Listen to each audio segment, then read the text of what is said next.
In 1993, id Software unleashed a force that would shake the gaming world unlike anything before it.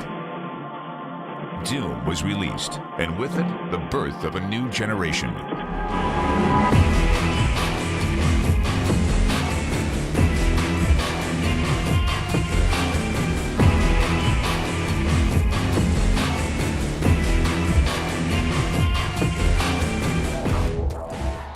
The original Doom was a really significant jump in gaming technology for the time. We were making really big strides almost every single game every year. And Doom was a really significant kind of inflection point for things because all of a sudden the world was vivid enough that normal people could look at a computer game and understand what computer gamers were always excited about. With the new Doom game, we've been able to do what I think is one of the most important things for our game engines here, is we've unified the way all of our surfaces and lights interact. We're able to use the bump mapping technologies on the modern 3D cards to bring about detail into things that we can still run at a very rapid rate. And the step in quality is just breathtaking. We're able to see pores and veins and crevices, and you're able to go ahead and see whether a scientist is having a bad hair day. Now, most of the time you don't get to see this much detail when you're just gunning down enemies, but occasionally something will happen. You'll turn around and there's a monster right there in your face. You see the slime dripping out of its mouth and blood coming off of it, and it's really taking it to a new level. The technologies that have followed from the original Doom have brought freedom to the artists who are now able to truly bring their visions to life. Gamers will no longer just play games, they will be immersed in them. Every generation of technology that John Carmack has created has raised the bar for the industry and really set an example that other programmers have used to follow in creating their next generation of technology. Doom 3 is going to be the exact same thing. It looks awesome, and the universe that we've created is nothing short of just mind-boggling. We are going to redefine what people expect to see in a PC game experience and provide them something that they haven't had an opportunity to experience before. There's a huge difference between the way we created art back for the old Doom, for the original Doom, and the way we create art now for Doom 3. When you're trying to compare what you're used to seeing or what you saw in the old Doom compared to Doom 3, it's almost like a comic book coming to life. In Doom 3, we're able to create hyper-realistic environments, things that you really would only see before in a movie. When a character passes through the light and the way the light works against the surface and casts a shadow across its own body and casts a shadow on the floor, the type of detail that we're able to achieve with each character begins to feel like you can reach out and actually touch it.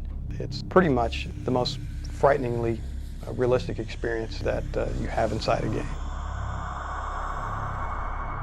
In the original Doom, we had a lot of limitations when we were working with the maps. The player couldn't jump, we weren't able to have a room above another room. It was all very simple. The level making experience in Doom 3 is much more complicated than any other title that we've done in the past. As technology's improved, we've had fewer and fewer limitations. And now, with Doom 3, we have the ability to create anything that we want. As an animator from a film background, I was always taught to try to get inside the characters and kind of get a feel for what they're thinking. And with the new Doom, I felt that I've been able to be a lot more creative here because I get to basically come up with how the characters move and what the cinematics are and what the demons are doing, what the zombies are doing. So it's very cool. People probably won't understand the amount of detail that is in the world and what goes into creating those details. All the textures are actually models. They're not just painted anymore. Everything is modeled very detailed, very high res, and then we'll build the lower res off of that, and with the new John Carmack magic, it adds all the details back in. We're getting to the point where people really enjoy having that ability to create cinematics that are basically film quality. When we were presented with the opportunity to work on Doom 3, that was a bandwagon I jumped on, with both feet and kind of rallied and said, yes, that's what we need to make, because the technology was right and the time was right, and I really felt that's what fans wanted. People wanted another Doom game from id. Gamers and press alike embraced Doom as it took them through an uncomfortable journey filled with demons and monsters. A decade later, id Software brings back the title that defined the first-person action shooter and makes it one of the most frightening places to be.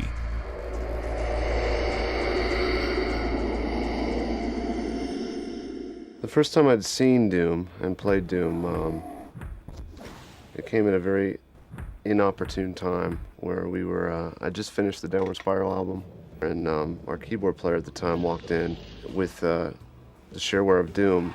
That halted any sort of work we were getting done. They put a game out that really catered to my taste. It seemed politically incorrect, and it seemed violent, and it seemed like a game that couldn't have been made by a giant company. It was fun, it was addicting. It really just struck a chord with me. That we don't give a shit attitude, that's one of the things that made it great.